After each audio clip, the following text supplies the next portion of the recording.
Clamshells. Just to review, this is what a clamshell design is. You hear that term kicked around online quite a bit as the definition of a junk or homeowner saw. And really the essence of a clamshell is this. The cylinder in the top of the bearing cap is one part. And that's tough to modify because it's hard to move the cylinder down relative to the center line of the crank. And therefore gain compression. Unlike what's typically considered a pro saw, where your cylinder breaks right there. It just happens to be a 390. And the typical modification to a saw like this is cutting the squish band and removing some material from the base of the cylinder so you have both better compression and less squish. Much harder to do with a clamshell, obviously, because you know you'd have to do some machining in there somehow to raise that bearing cap, and also it's harder to work on the internals of that cylinder, transfer ports in particular. And you know, the lower cost homeowner saws, not only are they clamshell design, but typically you have a plastic case that cylinder bolts onto, just like that, where your typical pro saw construction has two halves of an aluminum or magnesium case, and the cylinder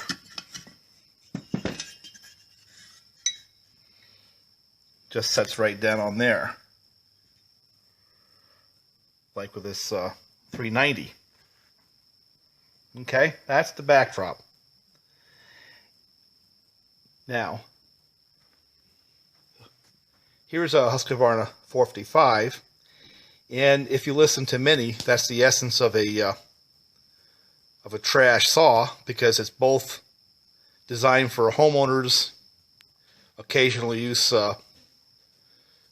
applications, and it's a clamshell,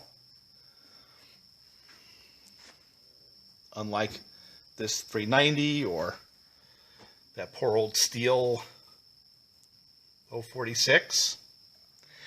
This particular 455 went through some trauma, as I'll get into further in the video. It was a pro logger saw, got dropped from a bucket truck and got all bent up and broke a bunch of parts.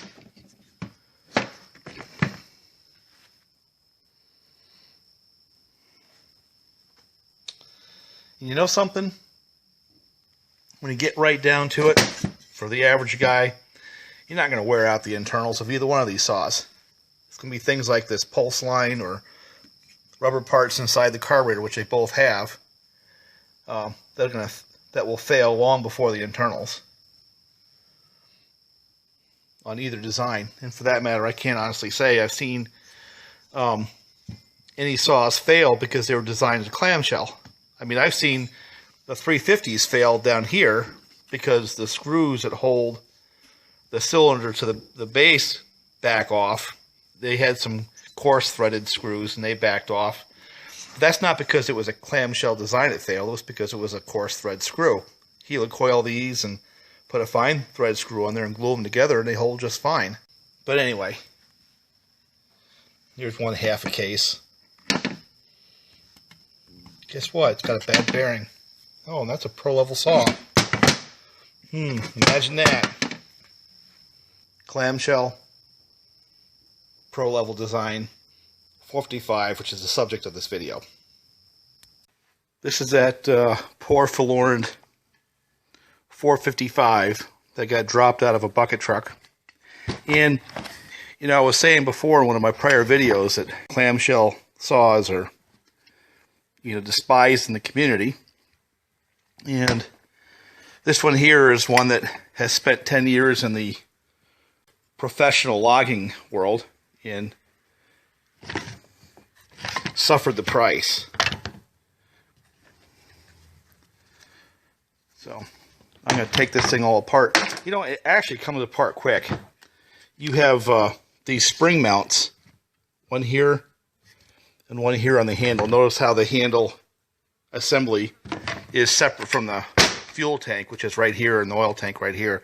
So basically this anti-vibe spring attaches here, and this anti-vibe spring is underneath that screw right there on the inside. Right in there. This throttle deal reminds me of a 350. It's different. And there it is, the whole unit. I mean, how hard is that? It looks a little goofy because you're used to seeing screws on the outside of the handle. You know, kind of like one of these guys. And they're actually on the inside. So you do have to take that handle off in order to replace the essentially plastic handle. You know, one injection molded piece of plastic, which, you know, arguably is cheap as compared to a chunk of aluminum. But yet again, this is a homeowner saw.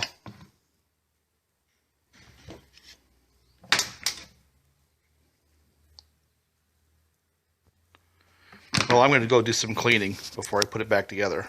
Should you break one of these handles, this is what will come from a dealer if you buy the OEM part.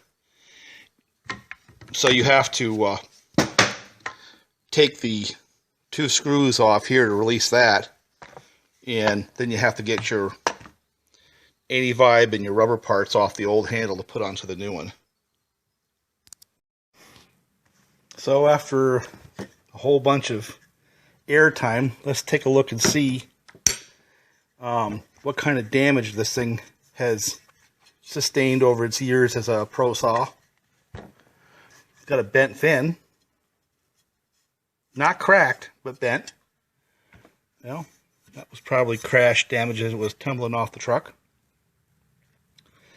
And you can see it had been damaged in there.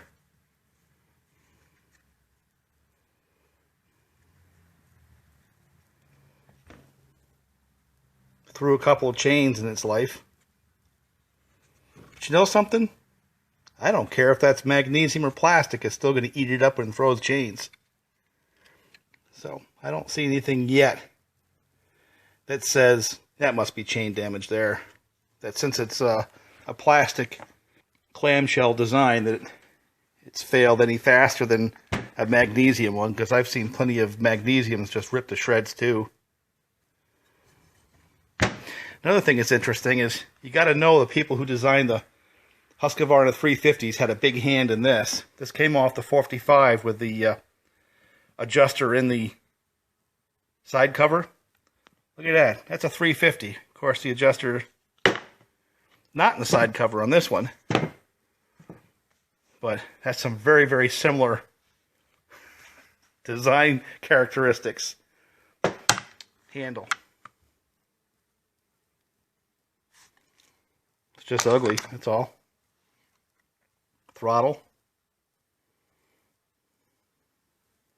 It's wearing up here just like the 350s do. 346 as well.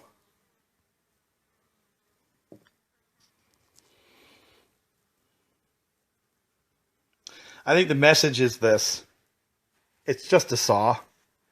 And just because it's a clamshell, I haven't seen anything about these fail because they're clamshells. They get the same kind of damage as a pro saw gets, and they fail the same kinds of ways. But the clamshell has to be a little easier to manufacture, so they're cheaper, therefore the price points. And yeah, they're tougher to modify because, as I showed you before, the cylinder and the top of the bearing cap is one piece. You know, things like that. And yeah, I mean, there's some cost savings stuff that goes in here, but it works. That's the bottom line. It works just fine.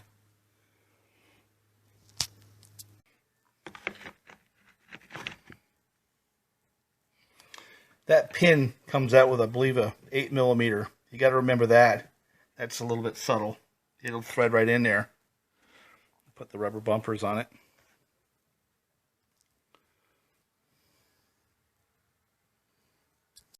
Well, it's back together. Basically, a screw for one spring mount right there. Second spring mount.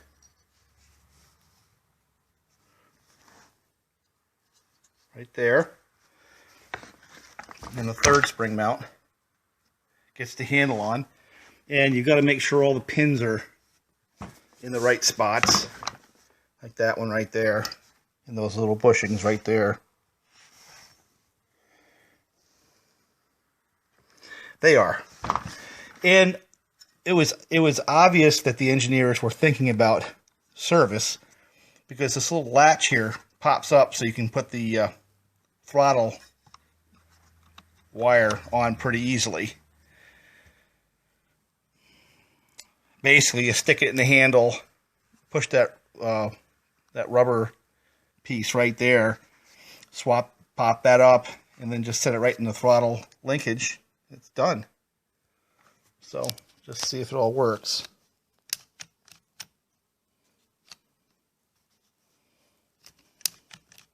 Yep. That's choke. Choke off. Releases the choke. So a little more complex than a standard arrangement because of the strato stuff. This up here is just raw air. Down underneath is the real carburetor. So I'm real curious to see if it even runs. It's been sitting here for way too long. Well, I don't have my stand, so you're going to have to...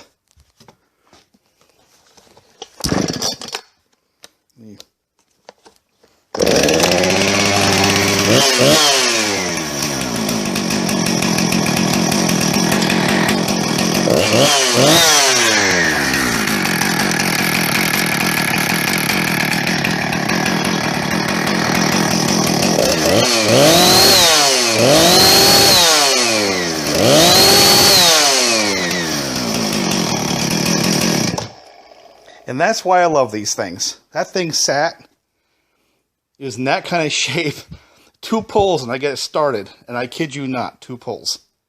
And it oils. See the oil pumping out of there? That's the Husqvarna 455.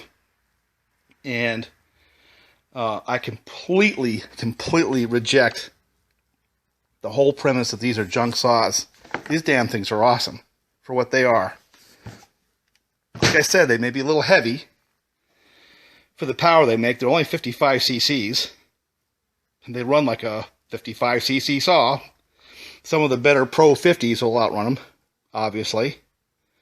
But they always start. Now, fortunately for him, parts from a 350. Now, this is the John's Thread version of a 350, of course. Band, spring, parts are virtually identical to the 455, so his chain brake wasn't working and chain damage on the plastic. I'm just gonna put in parts from the John's Thread version and get them up and going, save him some money.